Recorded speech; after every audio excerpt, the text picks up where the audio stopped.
Et vous avez participé à plusieurs projets sur l'insertion professionnelle des personnes en situation difficile, notamment avec les personnes handicapées, si je ne me trompe pas.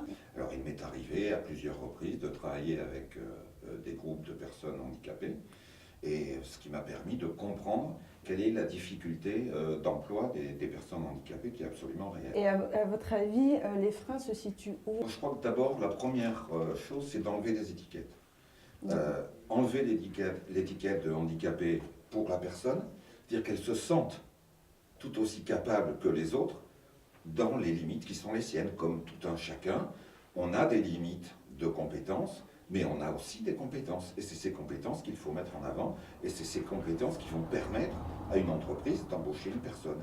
Donc, si on regarde la typologie des personnes handicapées, on se rend compte qu'il y a un certain nombre d'handicapés de naissance, et il y a un certain nombre aussi d'handicapés au cours d'accidents de la vie.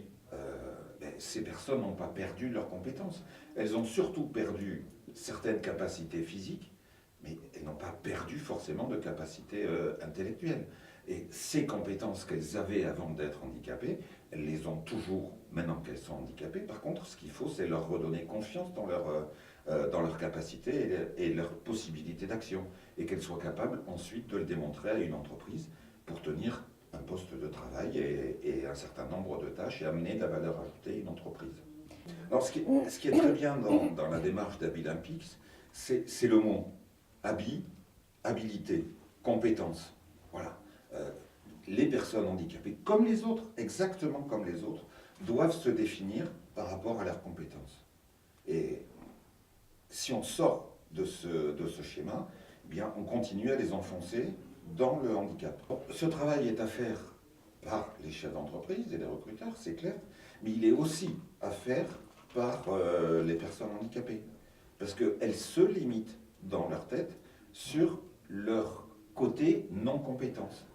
Alors qu'en fait, je préférerais, et c'est évident, qu'elles mettent en avant leurs compétences et qu'elles montrent ce qu'elles sont capables d'apporter comme résultat à une entreprise. Du moment où on est handicapé, on se sent différent. On se sent différent et on a moins confiance dans le regard de l'autre. On peut avoir confiance en soi, mais on a moins confiance dans le regard de l'autre et dans le regard du chef d'entreprise. Et de la même manière, au niveau du recruteur, il se dit, oui, mais comment je vais faire? Voilà, il faut qu'il se rassure, il y a tout qui est prévu, il y a toutes les réglementations, toutes les aides et autres qui vont pouvoir aider l'entreprise à intégrer une personne handicapée à l'intérieur de l'entreprise.